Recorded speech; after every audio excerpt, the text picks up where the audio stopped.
Good morning to you and welcome back to New Day right here on TV3. Time for Health, of course brought to you by Lipton Tea, the world's #1 tea brand.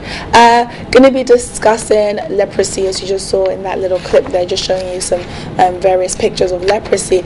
And joining me to help have that discussion is Dr. Andre Kwesi-Kumar from the Eben Family Hospital. He's a medical director over there. Now, of course, leprosy has been around since biblical times.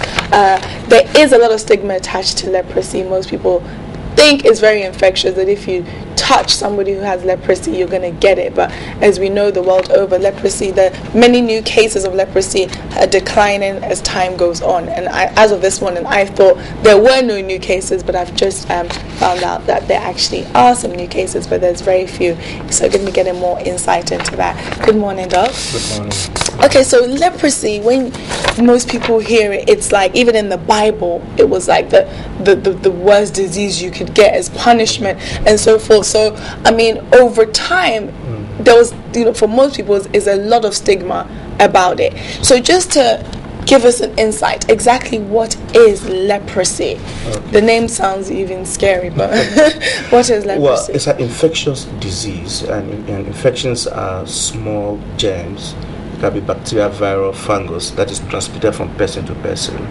Malaria or cold, etc. They are all infectious diseases, and leprosy is one such disease. It's caused by a bacteria called Mycobacterium leprae, and it's transmitted from person to person through nasal droplets. Or like if I sneeze and some of it gets onto you. Yes. So when you sneeze, when somebody who has leprosy sneezes and you are nearby and your immunity is low, then you can get in this bacteria, and then it grows in the body, develops, and then leads to these complications as we see with the fingers and so on. So that's how the disease is transmitted. It's an infectious disease, chronic.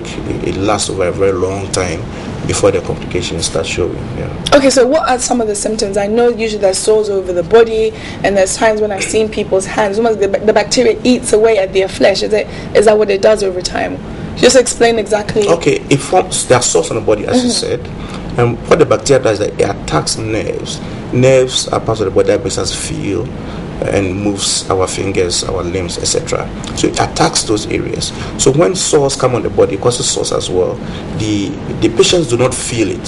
So they could get burns, there could be infections, they do not feel it, they do not feel that there's anything in there. Therefore they get complicated. They lose the nerves in their limbs, is that what happens? Yes, the bacteria attacks the nerves, so the nerves don't work anymore. So therefore when they are sores or there's a danger or they get pricked by sharp objects, they don't feel that anything is happening to them. So they could be losing blood, and then infection gets in.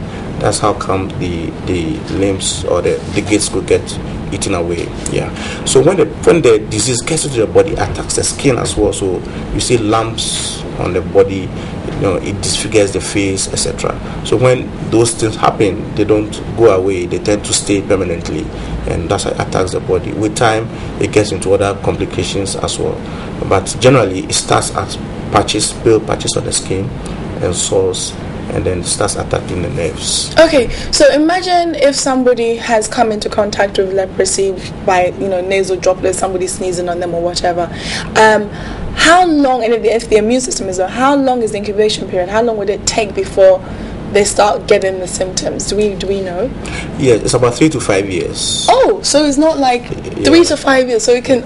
That's a long time. Sometimes it can even take 20 years. That's why it's difficult to record new cases, because you could have normal people walking around, maybe he's got a leprosy bacteria, but it may take 3 years to show.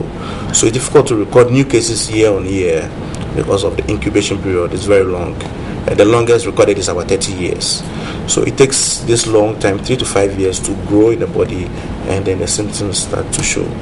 Okay, I know, I said the world over, leprosy as the stigma attached to the disease is immense. Even in the Bible, people were banished outside of their cities and towns to go out to live out.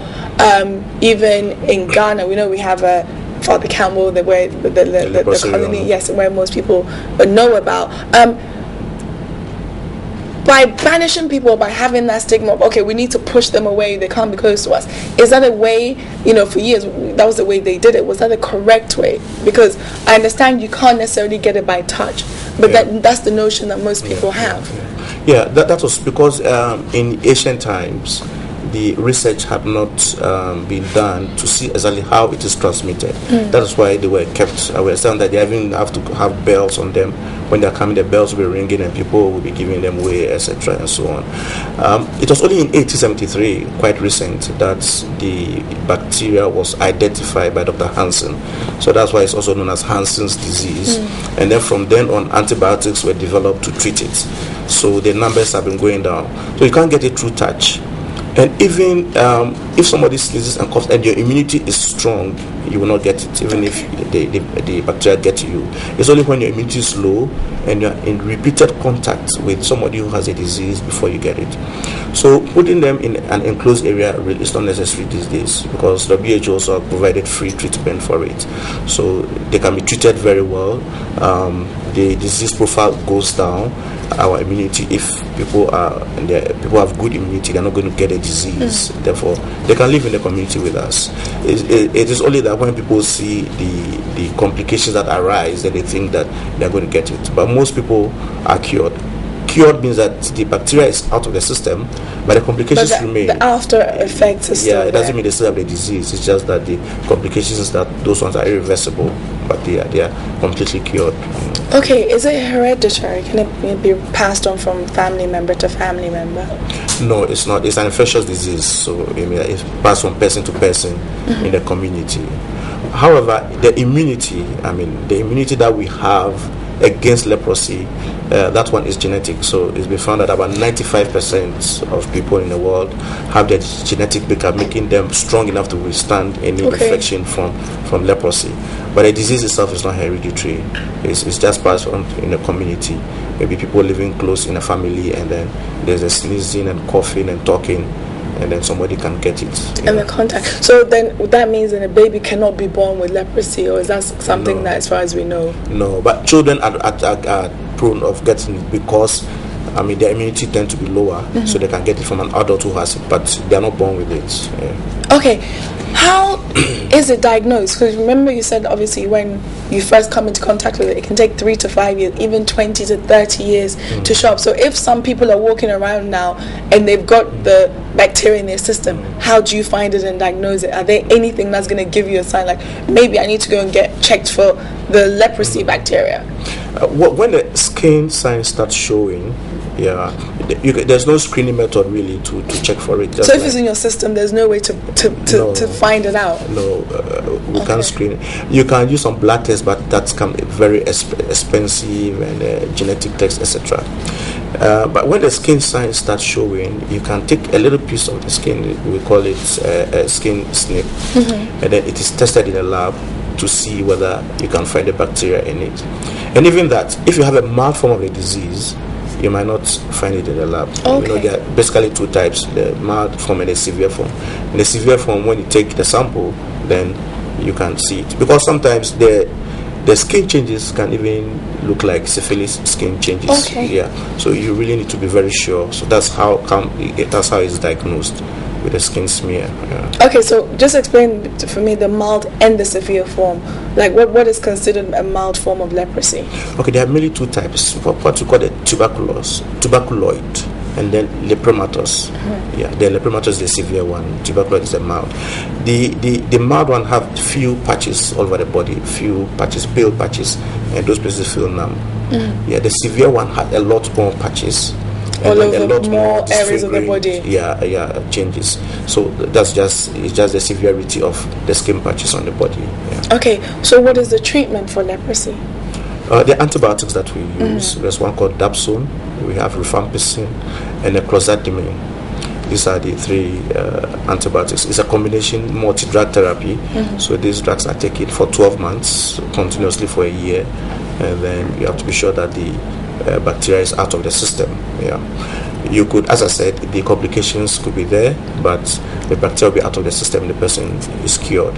And these drugs are provided by the WHO free of charge, worldwide. Okay, how many cases do we have worldwide at the moment? I mean, back in the day, they seemed like it was there was a lot of cases, but now you don't hear so many cases. How many do we know about the world right now? Now we have about 200,000 cases worldwide. Yeah, it's down from about 16 million 20 years ago. But it's through effective WHO programs, teaching people about it. People learn about it and then getting treatment. So it's dropped now to 200,000. Because of the long incubation period, you still have some transmission going on. A few new cases coming up. But if it's treated aggressively, it would go down further. And most of these 200,000 cases tend to be in Africa and Asia. That's where they're concentrated. Do we know the reason why there's the prevalent rate is Asia or Africa? Do we know the reason? The disease has certain link with low economic status. It tends to be quite common in poor areas. Poor areas where nutrition is, immunity is linked to nutrition. If you have good nutrition, you have good immunity. So when the nutrition is low and there are polluted waters and so on, the disease tends to be prevalent there. So in these areas of Africa and Asia, in those areas, then the disease tends to spread more, or it's difficult to eradicate it completely from those areas. In terms of Ghana right now, do we have any sort of data in terms of how many cases we have? New cases coming up. Do we have any? I don't have the new data for new cases coming up. All I know is that cases keep coming up. Doctors keep picking up cases once in a while, and treating. But I don't have the statistics for the national figures that happen annually. Okay.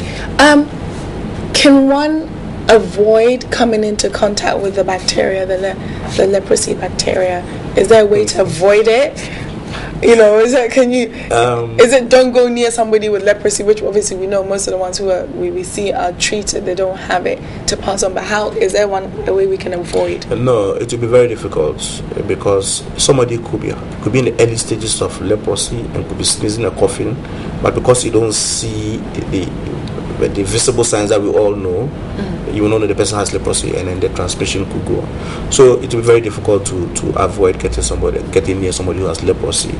And if somebody has leprosy now, antibiotics can treat it. So when the person is on treatment, the transmission, the risk of transmission is much reduced. So there's no risk at all. And as I said, with good immunity, one does not have to fear. Now, there's immunization we give babies called BCG. It's against tuberculosis. Yes. But genetically, there's a slight similarity between tuberculosis and leprosy. So there is some protection that BCG gives children against leprosy, but it's just to a small extent. So that also helps to protect maybe the very young ones from getting new disease. And then we also, when people have it and then they are treated, transmission is slow. That's how come the numbers are dropping from millions to now less than 200,000. So really, you cannot really avoid getting, because you might not even know that the person has it. And it could be in your system for well up to 20 years without any symptoms whatsoever. Yeah, the symptoms could show after 20 years. Yeah. Okay. In terms of the medical field, just before we wrap up, how close do you think we are to eradicating leprosy permanently? Because it's been such a huge stride that's been made. 200,000 cases doesn't seem so much worldwide. How soon do you think it will be before? And is it possible to eradicate it completely? It is possible. It will be difficult to tell the number of years, as you say, because it's difficult to say that you've eradicated it, because somebody could show up in 5 years being a new case, so it's difficult to determine. But it's very possible to eradicate it if we identify the cases very, very quickly, and these antibiotics are very effective and we treat them very effectively. We'll be clearing up all the cases that we know.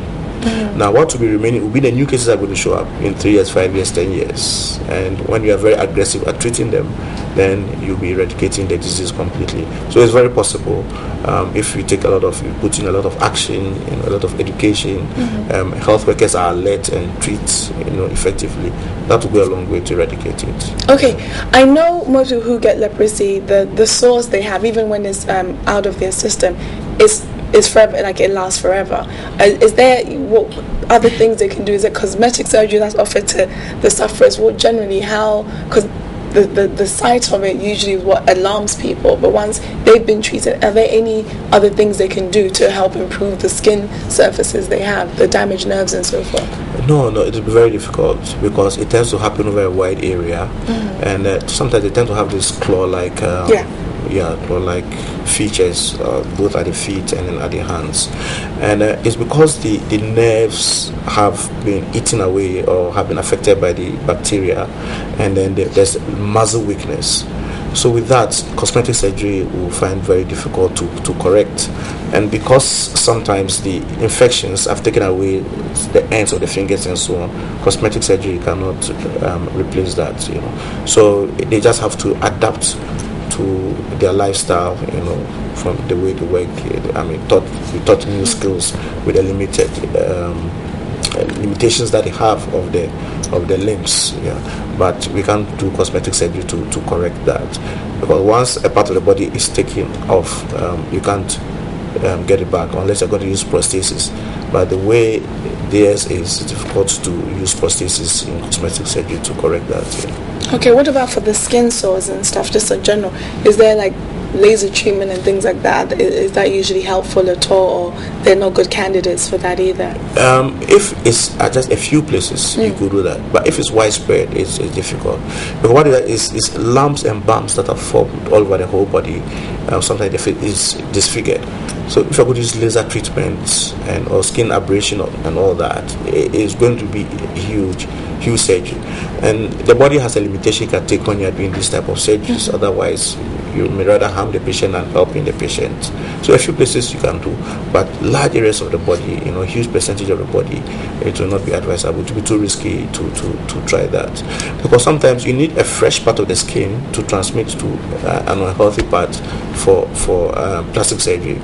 But the ones that are healthy, and they are in the lower percentage to use for an unhealthy part, would be too dangerous a thing to do. So that would be difficult unless you just have a few places to treat. All right, and Doc, lastly, once a person has gone through the treatment, the 12-month treatment period, can it reoccur again in the system once, even though they've been treated? It can reoccur, but it's not that the person has, that's why it's reoccurring. It's like malaria. Once you treat malaria, you can get it again. Infectious diseases are like that. Once it's treated and you get in contact with somebody who has it, you can get it again. So once the person is treated completely and the bacteria is out of the system, then now good nutrition has to come in, etc., so that the immunity is built to prevent the person from getting it again. But if the person is getting it again, it's going to be a reinfection. It's not that it's an old infection that has come out again. It will be a completely new brand. So the person is going to get it new just like anybody else who's getting it new. All right. Thank you very much, Doc, for the education on leprosy this morning. I want to say a big thank you to Dr. Andre Kwesi Kumar from the Eben Family Hospital. He's a medical director, and that's in North Kanishi. Also want to say a big shout out to Lipton Tea, the world's #1 tea brand, for this segment. All right, make sure we don't go anywhere because we have more coming up right here on New Day.